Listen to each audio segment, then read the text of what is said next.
to today's webinar event.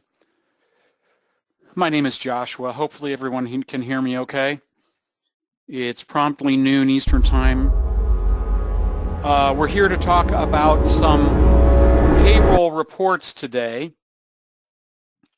Before we get started on that, please use the little red arrow on the sidebar of your webinar control panel to minimize that webinar control pane there. Get it out of the way or drag it off to your second desktop.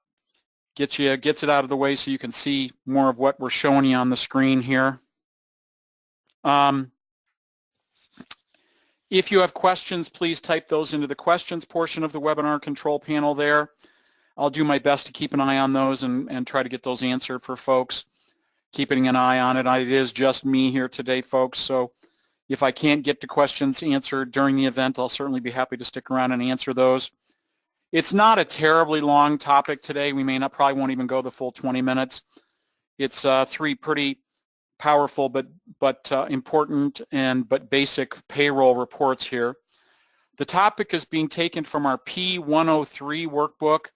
The pages were mismarked on the event. I think that's pages 25 to 27, at least in the workbooks that I was able to, that I'm using today. But they're still in that P103.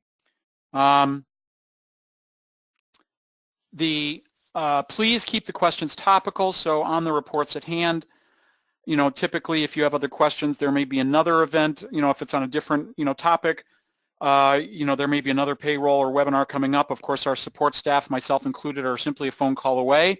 If you have questions that are not answered here by the webinar event, we're always delighted and happy to help.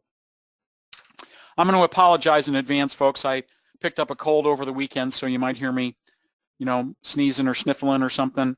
I apologize for that. On the mend, but still kind of lingering on here. So it's that time of year here. All right. So yes, and of course, finally, we are recording this event.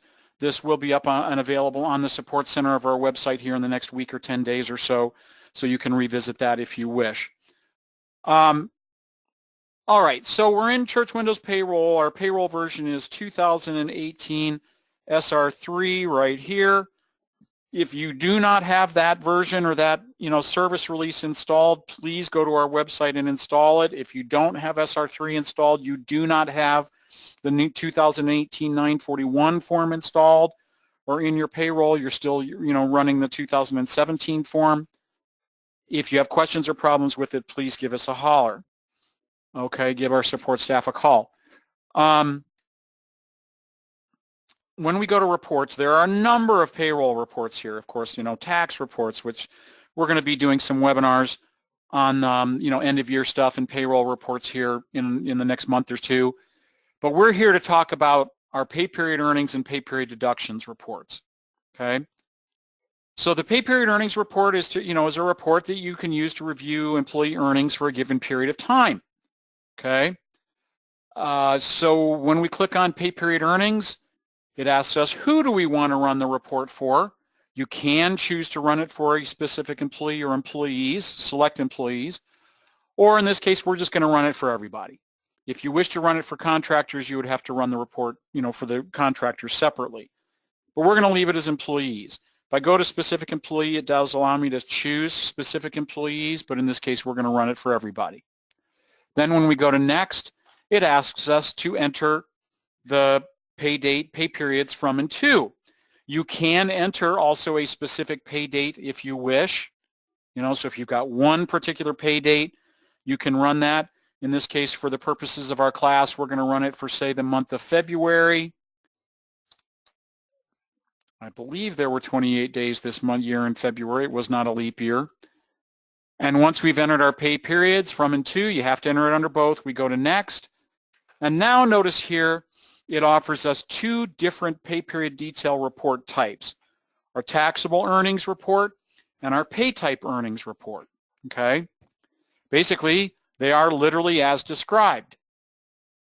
The taxable earnings are each employee's taxable earnings for the time period in question, or the time period that we're running it for. Okay. And the pay type earnings detail report is how much each person earned based on their pay type, like number of hours they worked, regular earnings, overtime, additional, vacation, or sick. You can choose to check or uncheck either one of the reports, but you have to choose one, of course.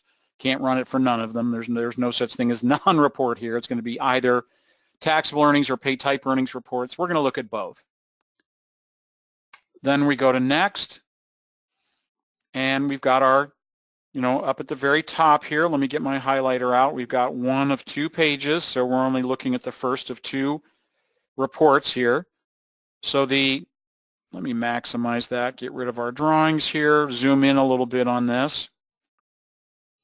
So it shows, our date that we're running it. It shows the employee name, what type of, units they were paid for, regular, overtime, additional, sick, and vacation, total units. So if they're a salaried employee, that's typically going to show either 0 or a 1. For hourly employees, it would show the number of hours. And of course, if we had entered anything for overtime, additional, vacation, or sick time, it would populate with those and total those at the bottom too, and then their total units. So earnings without allowances or regular earnings, gross pay essentially. It then also reports on any allowances that they were paid. So in many cases just for ministers, or allowances may show up for folks that are, we've got one employee who is performing 2 different job functions at our church. Allowances are commonly used for those second job descriptions because it allows us to link to a separate expense, and so allowances might show up here for a lay person too. Social Security earnings, Medicare, federal earnings, state and local earnings, and again total at the bottom of each of them. Okay, these are the same reports that you are prompted to print, folks, on the Calculate Payroll 4 screen as you're calculating the payroll. Okay, the main difference between that report and this report is this one says all entries have been posted down here in the bottom left. Okay, granted that one's on a single pay basis, of course, but it's the same exact report. On that report, though, that one is the pre-posting report, and it'll say entries have not been posted.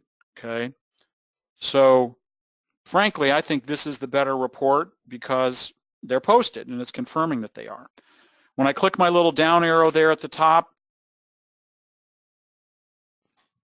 it brings in again my pay type earnings.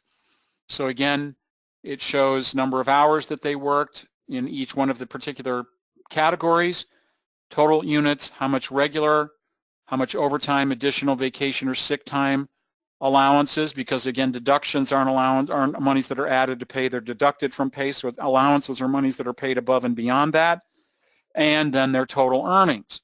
So total earnings will combine regular earnings with allowances. Okay, and again, all entries have been posted. Very helpful report, certainly. I know folks that run this when they're wanting to double check, say, employees, when they're wanting to double check their hours that they're earning, that they should have been working, say, for a month or a quarter or for the year. Allows them to see how many hours they've actually been recorded as having worked. Okay. We're going to close out of our pay type earnings and taxable earnings reports. And we're going to talk now about under reports and our pay period deductions report. Basically, this is the report that shows us employees' pay and what deductions they had. So when we go to next, again, we can choose specific employees or run it for everybody. We're going to run it for everyone. Okay. We can go to specific if we wish and choose just one or select, but in this case we're going to run it for all. Contractors, again, would be a different separate report. Same thing, it would require that we run it for a specific date or date range. So what I recommend frequently, or we do, is that this report, and as we're going to see, is also going to report on the number of how much is owed for our 941 taxes. So you might want to run it based on what your deposit schedule is for your 941.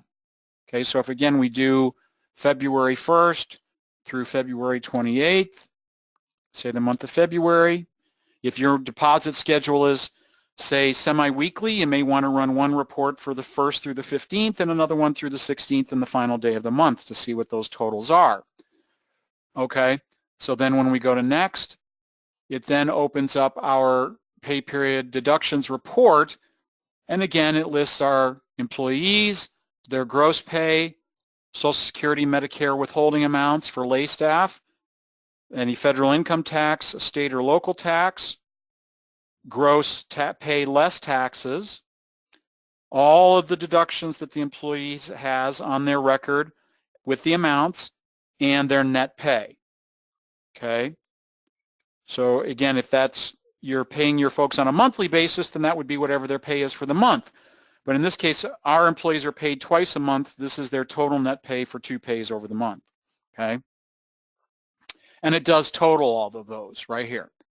Total gross pay, Social Security, and the real power in this report, folks, comes down here at the bottom when we're looking at our 941 deposit right here. So the 941 when run for the same deposit schedule and the same deposit period, this total right here will match whatever shows up in that appropriate box on the 941 form. Okay, so in this case, ours is monthly. I would run the 941 for the first quarter monthly, and the second month's deposit would show as $2764.64. And notice it does automatically double your Social Security and Medicare amounts and includes your federal income tax. Depending on if you have state taxes or local, depending on the frequency of the required deposits for them, you could also run this report, again, based on the date period, the period of time or the date range that supports the deposits, period.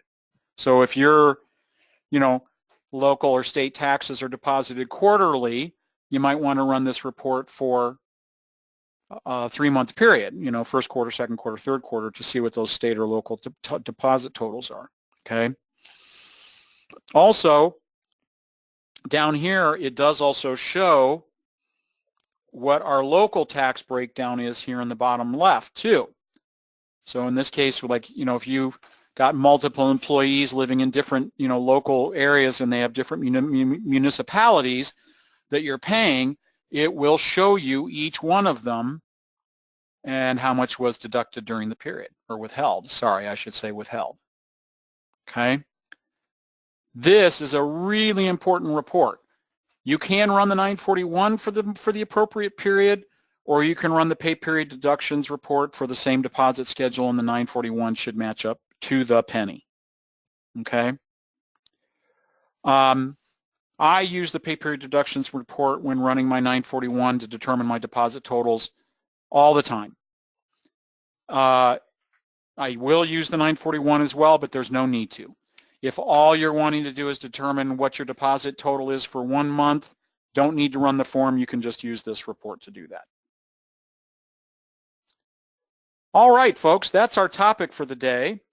We finished up about 5 minutes earlier, so I don't see any questions coming in. We are developing our November. Please type those in if you have them for me now. Just while you may be typing those in, I'm letting you know that we are, we're nearing the end of the month of October. Our November webinar schedule will be posted here sometime in between now and the end of the week. Frankly, probably in the next couple of days. You will get an email notifying you of those. As we are approaching the end of year, we are going to be introducing more end-of-year topics, so more on payroll and accounting end-of-year processes, membership, donations, what have you. So keep an eye out for that email from us, or keep checking the free online webinars page at our website for the list of November events, which includes those end-of-year events. So we hope this has been helpful. I don't see any questions coming in. Oh, I do see something. I've never had it happen yet, but what happens if your payroll report does not equal what you've paid in the 941 taxes? Christy, that's probably a question you should call us on support for, but basically you just enter the amount that you did deposit when you're running the 941 form, and it will automatically detect whether you've overpaid or underpaid and give you the appropriate choices. But yes, call us on support for that. We'll be happy to walk you through it. Yeah, it's a very smart system. Payroll knows, that this is the amount that's been deposited or whatever the amounts are for the period. And so when you say, here's how much I actually deposited, it will then calculate the over-under payment accordingly. Yeah. And then you can either pay the additional month, amount on your final month's tax payment or before the quarter is over, or you can request a refund or apply it to your following quarter's tax liability. Yeah, it's pretty great that way. But call us, please. 800-533-5227. Well, I'm not seeing any other questions coming in. Again, folks, I hope it's been helpful. Please let us know if you have any other questions. We hope to see everyone at another future Church Windows webinar event, and I hope everybody has a great day. Take care. Goodbye.